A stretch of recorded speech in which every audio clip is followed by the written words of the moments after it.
Salut, vous êtes plusieurs à me demander mon avis sur la Woodyman, donc j'ai fait une petite vidéo pour vous la présenter assez rapidement avec mes notions qui sont quand même notions débutants sur une chambre.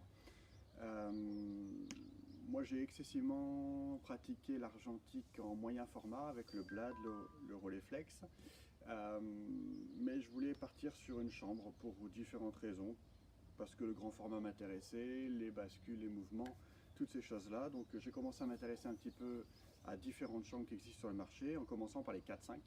La 4-5, j'étais parti sur des marques comme Chamonix, des choses comme ça, mais j'ai vite remarqué que mon intérêt pour la chambre était surtout porté vers le collodion. Donc pour le collodion, les plaques 4-5 c'est très sympa, mais je voulais pas acheter d'abord une chambre 4-5, puis ensuite me dire oh, c'est trop petit, je vais acheter une 8-10. Donc j'ai commencé à regarder les tarifs des 8-10. Et là, j'ai vite remarqué que les 8-10 étaient excessivement chers. On est dans les 2, même 3 ou plus 3000 euros.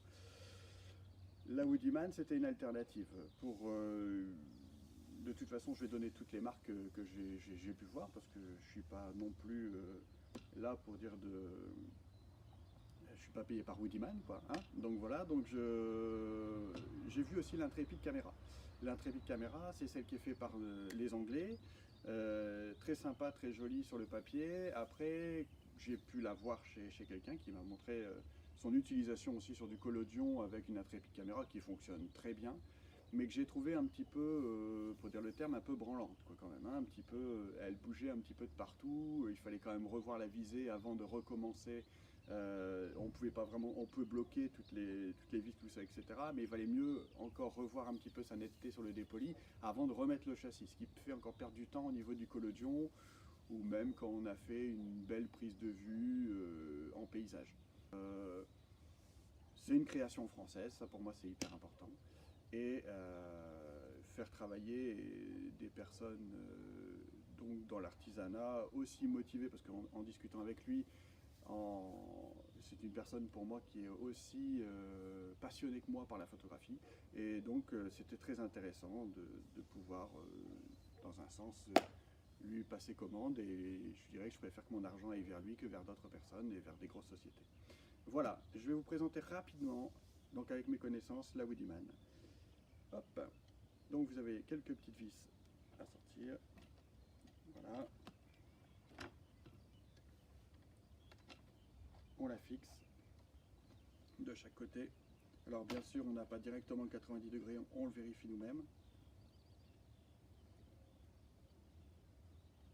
Je refixe là-haut, mon dos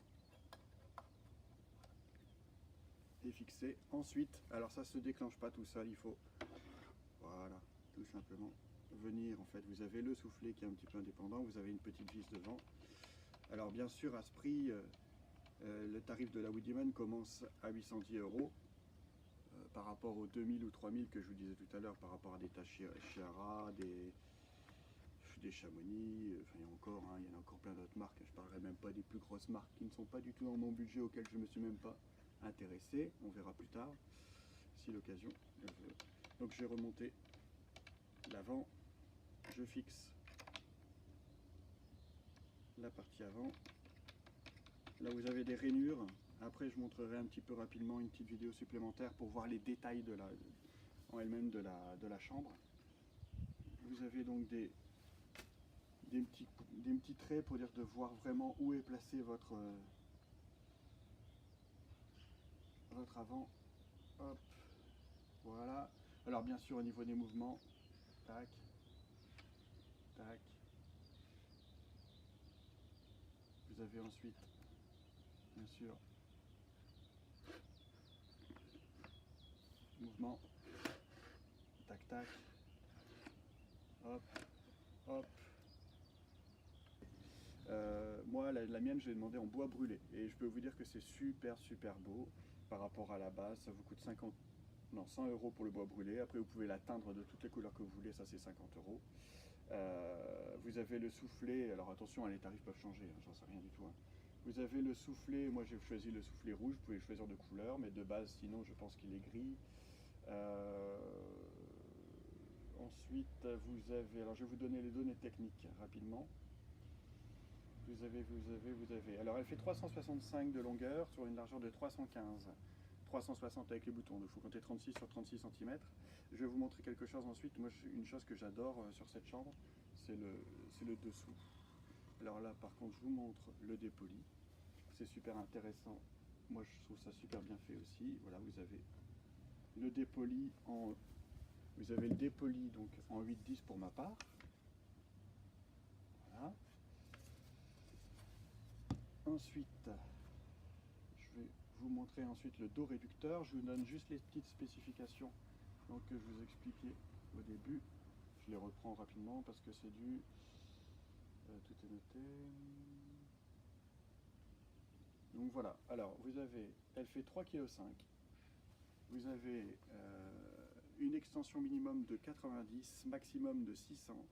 Le matériau c'est du boulot de contreplaqué de boulot, visserie inox et plastique. Vous avez des troupes au trépied en 3,8 et en 1 quart, donc ça c'est intéressant aussi. Vous avez des planchettes Copal 0, 1 et 3 inclus, et sinon c'est une Sinar en 14-14 hein, pour la... Hop, tac, tac. Vous voyez qu'elle bouge pas hein, de toute façon, enfin moi je trouve pas qu'elle bouge vraiment, je trouve pas qu'elle bouge beaucoup. Je vais vous montrer ça plus précisément avec une vidéo plus proche. Donc voilà, les petits tirets, la fabrication, vous avez les trous pour les différents diamètres. Voilà, moi je trouve quand même que c'est quand même très bien fini. Au niveau stabilité, la dernière version, ça c'est peut-être une chose à voir, la dernière version n'a pas que des barres de fer. Elle a le bois qui tient entièrement, sur lequel est venue la barre de fer en fait. Et ça, je pense que c'est un gros point de la stabilité de la chambre actuellement. Voilà, vous avez ensuite, pardon pour la caméra, vous avez ensuite le moyen de retirer donc les planchettes, tout simplement. Alors il faudrait que je repose sur le pied pour vous montrer ça. Sur le côté, voilà. Alors ici vous pouvez avoir les boutons inox, hein. Moi je les ai laissés en plastique, après c'est une option, pourquoi pas un jour, on verra bien. Là par exemple, vous pouvez tous les avoir en inox. Je pense que ça peut sûrement faire une plus grosse finition. Au niveau du dos, voilà, vous avez la protection aimantée. Vous avez la possibilité donc de pouvoir... Ça c'est très bien. Moi je mets des très gros châssis pour le collodion. Hein. J'ai un châssis bien spécifique, très large, très gros et ça rentre, c'est super. Donc voilà un petit peu pour la vision de l'engin de plus près. Moi je trouve ça quand même très bien fini. Donc système de planchette, tac tac, tac tac, hop, voilà. Alors ça supporte pas mal de poids, alors on m'a posé la question pour 1,5 kg, je pourrais pas dire. Là j'ai un... Je sais plus combien de kilos il fait celui-là, mais il est déjà pas mal. J'ai un Industar, voilà. Alors l'Industar par exemple c'est une planchette qui m'a fait sur mesure, donc ça c'est gratuit. Vous pouvez demander une planchette sur mesure par rapport à l'objectif que vous utilisez. C'est très intéressant. Alors, hop, je soulève, clac clac, je mets.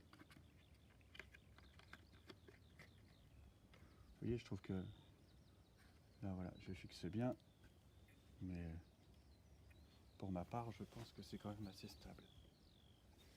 Je vais la tourner. Voilà. Il faut y aller quand même.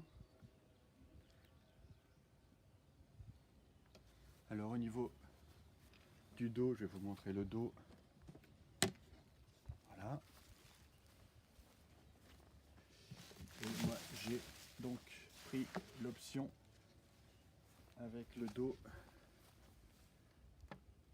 réducteur 4-5 qui lui est dans le bois de base. Hein, Alors moi pourquoi donc j'ai choisi, parce que j'aurais pu choisir une autre chambre hein, pour le collodion, mais je sais aussi que je reviendrai très rapidement au film et donc je voulais une chambre fonctionnelle que je puisse utiliser donc pour le collodion, pour le film, voilà, une chambre moderne et en même temps qui a un aspect un petit peu vieilli aussi, personnalisable, et ça je trouve ça quand même vraiment très sympa. Voilà, niveau châssis, moi c'est celui-là que j'ai, donc il est quand même assez costaud. Voici le style de photo qu'on peut avoir, enfin ça c'est mes premiers tests en collodion, du 4.5 au 8.10. Un autre élément aussi que je voulais apporter, c'est que à l'arrière donc au niveau du dépoli, c'est un Fresnel, donc c'est assez intéressant. Voilà, on va la remonter. Alors il y a des choses que j'aime beaucoup, alors que je vous disais, c'est ça. Vous avez donc le système qui permet de tenir la planchette, qui va venir s'insérer dans deux petits trous et permettre aussi à l'objectif de se ranger dans un autre trou. Ça c'est super. Alors attendez, il faut d'abord baisser la planche. Voilà. On prend l'habitude. Là je l'ai juste oublié parce que j'étais pressé de vous montrer ça. Voilà, donc on descend le poteau. Hop, on insère ça. Voilà. Très simplement.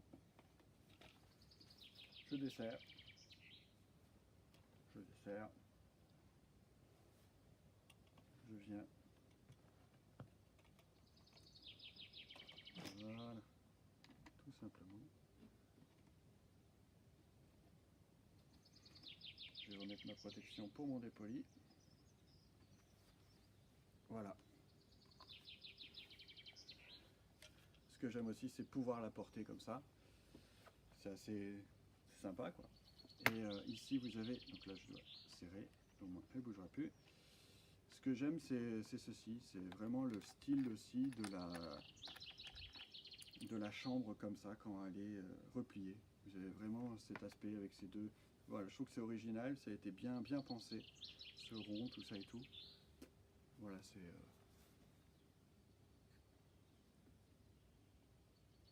on peut la transporter, quoi. On peut vraiment la transporter partout.